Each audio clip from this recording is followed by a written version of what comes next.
तो आज विद्यार्थियों हम एक्सरसाइज 3.2 का आज हम कर रहे हैं, क्या कहते हैं, आज चौथा प्रश्न कर रहे हैं। और इसमें क्या है कि इक्वेशन युग्म दी है और इसमें हमने ये जो दी गई हुआ है आपका युग्म, ये संगत है या फिर असंगत है, ये ज्ञात करने हैं। ठीक है, और यदि वो संगत है तो ग्राफी विधि से उन इक्वेशनों को हमने हल करना है और ज्ञात करना है उनका हल। तो हम क्या करेंगे, हमें दी गई है यहाँ पे एक युग्म दिया गया है x प्लस वाई और इज इक्वल टू 5, और फिर एक और वो इक्वेशन दी गई है यहाँ। हम क्या करेंगे, इसमें a1 बाई a2 का मान निकाल लेंगे। a1 बाई a2 ये हो गया हाफ इक्वल टू हाफ, क्योंकि इसका गुणांक 1 है और ये गुणांक 2 है। अब यहाँ हम b1 बाई b2 देखते हैं, ये 1 है गुणांक b1 का और यहाँ 2 है b2 का, तो ये भी 1/2 या हाफ हो गया। ठीक है, अब हम किसका गुणांक देखते हैं, अब हम c1 बाई c2 का गुणांक देखते हैं। तो एक 5 है, एक 10 है। इससे हमने क्या कर दिया, यहाँ 1/2 हो गया, क्योंकि हमने क्रॉस कर दिया इससे क्रॉस करा तो 1/2 हो गया। a1 by a2 is equal to आपका b1 बाई b2 और is equal to c1 by c2 आ गया। तो यानी कि इसका हल है और संपाती है, वह रेखाएं हैं, तो इसके मान क्या आ गए, इसके मान आपका संगत आ गए।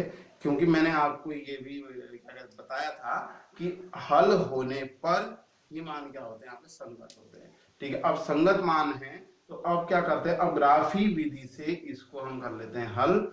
देखो हम पहले क्या करेंगे, हम ग्राफी विधि के लिए हमने हल करना है, तो इक्वेशन 1 को लेते हैं और इक्वेशन 1 के लिए हम यहाँ पे क्या कर रहे हैं, हम सारणी बना दे रहे हैं। जब x का मान हम 1 रखते हैं, 1 रख रहे हैं, तो इसका मान कितना आएगा, इसका मान आ जाएगा आपका 4। क्यों आ रहा है 4, ये 1 को हम अगर RHS में भेजेंगे तो RHS में जाएगा और ऋणात्मक हो जाएगा, और क्या इस 5 में से 1 घटेगा और ये 4y का मान 4 आ गया। मीन्स जब इसका मान 1 रखा था x का, तो इसका 4 हो गया था, और यहाँ रखेंगे 2 तो यहाँ हो जाएगा 3। यहाँ देख रहे हैं आप प्रोसेस में, यहाँ 2 रखने पर कितना हो जा रहा है, 3 हो जा रहा है। और अब x का मान अगर हम 3 रखते हैं तो इसका मान 2 जा रहा है y का। यहाँ प्रोसेस में यहाँ दिखाया गया है, आप देख रहे हैं। ये था ये था हमारा इक्वेशन नंबर 1 का हल के लिए, ये एक सारणी थी। अब इक्वेशन नंबर 2 के लिए हम सारणी देख रहे हैं, यहाँ देखेंगे, यहाँ इस साइड। तो इस सारणी को देख रहे हैं, इस सारणी को देख रहे हैं। ये तो यहाँ पे हम क्या कर रहे हैं, हम 2 ही मान रख रहे हैं।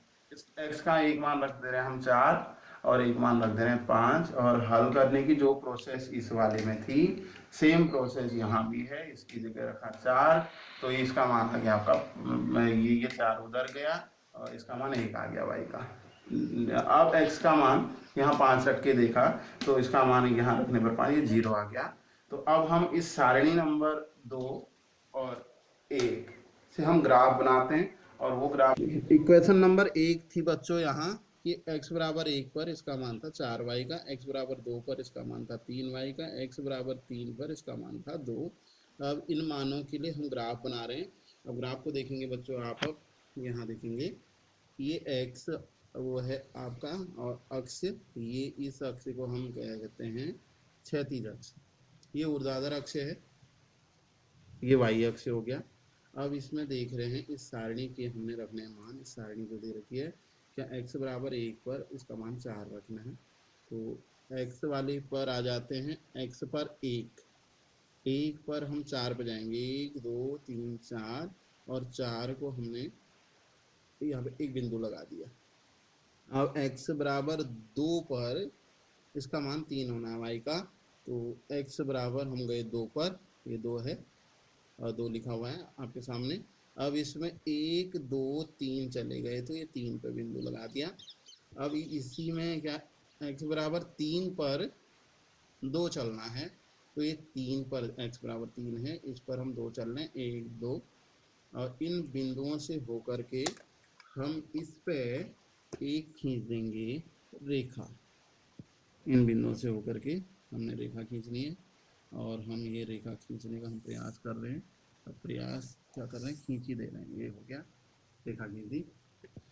अब हमने इसके बाद वाली इस सारणी पर जा रहे हैं। ठीक है। सारणी नंबर 2 में हमने x बराबर 4 पर उसका मान 1 है y का, और x बराबर जब यहाँ 5 हो जा रहा है तो ये मान 0 आ जा रहा है। तो x बराबर 4 पर देख रहे हैं, ये 4 है, और इस 4 पर 1 पे बिंदु करना है हमने इंगित, तो हम 1 पर ये बिंदु लगा दे रहे हैं। 1 पर बिंदु लग गया, और x बराबर जब हमारा ये 5 है तो 5 पे इसका मान है आपका 0। 0 पर क्या होता है, अक्ष पर ही आपका रेखा बनती है, मान बनता है, तो ये बिंदु हो गए। तो इनसे होकर भी अब इन दो बिंदुओं से होकर हम रेखा खींच देंगे, और फिर देखते हैं ये रेखा किस प्रकार की बन रही है। तो ये रेखा जब हमने खींची तो हमें ये लग रहा है कि इस रेखा को अगर हम आगे तक ले जाएंगे तो जो रेखा पहले वाली खींची थी ये इसके ऊपर से होते हुए चली जाएगी, ऊपर से होकर जा रही है जो ये रेखा खींची थी।